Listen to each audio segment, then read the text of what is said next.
everyone, I'm Jasmine and today I'm going to show you how I turned this white backpack into a beautiful rainbow purse. So I bought this backpack on Amazon. It was a little squished in the mail, but I'm not going to worry about it because I can make it look better in the end once I stuff it with some paper.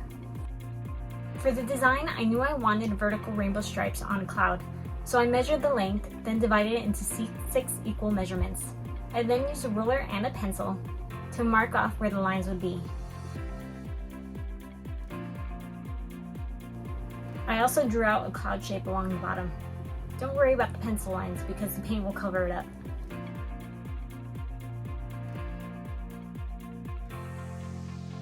Once everything was marked, I started picking my colors.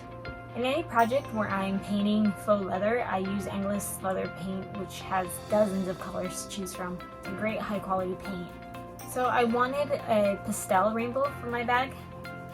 So I chose the colors Petal Pink, Salmon, Pale Yellow, Grinch Green, Pale Blue, and Lilac. I'll link everything in the description.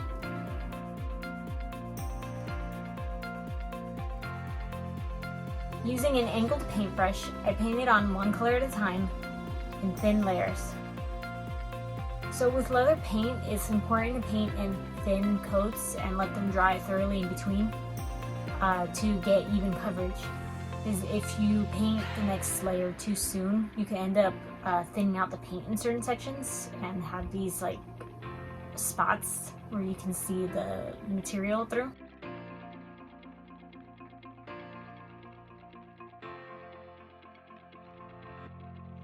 Once I finished painting all the stripes, I didn't like that the cloud shape didn't stand out much. So I went back with this gray metallic color called pewter and just painted on a thin outline around the cloud.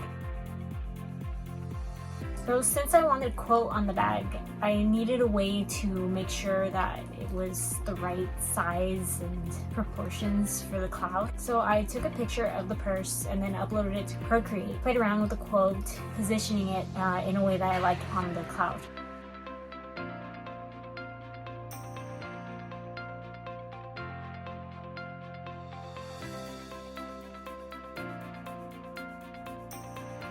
Then I saved the text by itself as a PNG layer and then converted it online to an SVG. So SVG files are different than PNG files because PNG files are in pixels, while SVG files are vector images, so it's a more complex form of lines and shapes.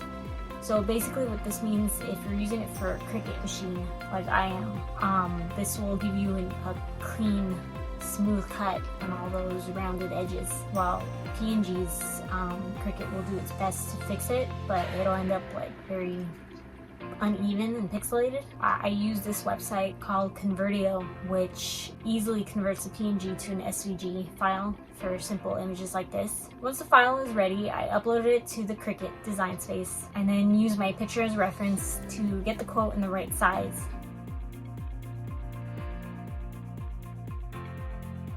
So I bought this glitter HTV on a website called Heat Transfer Warehouse. They have a variety of different brands for heat transfer vinyl, and this is the Siser Glitter vinyl. And I love how shimmery it is without being messy. So glitter HTV can be kind of a pain because it's a lot thicker than normal HTV, so the normal iron-on settings won't work. Luckily, I've used glitter HTV vinyl before, so I know the exact settings. I always set the dial to custom and then put glitter iron on and then set the pressure to more to make sure that it cuts correctly. And I've never had a problem weeding out the design with these settings.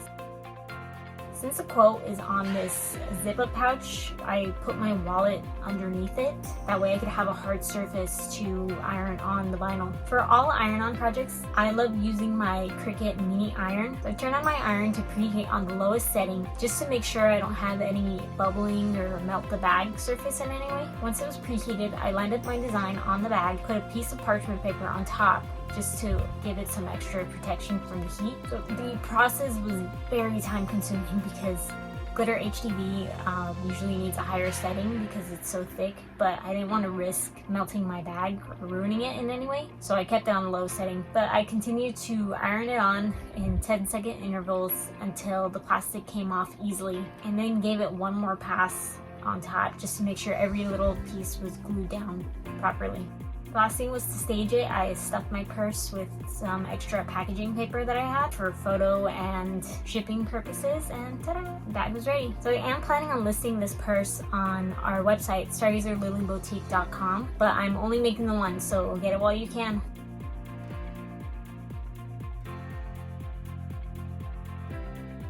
I love craft projects like this. So if you have any ideas or anything you want to see, please let me know in the comments below. If you like this video, please subscribe and hit that notification bell to see when any future tutorials are uploaded. Thank you so much for watching, and stay tuned for the next DIY.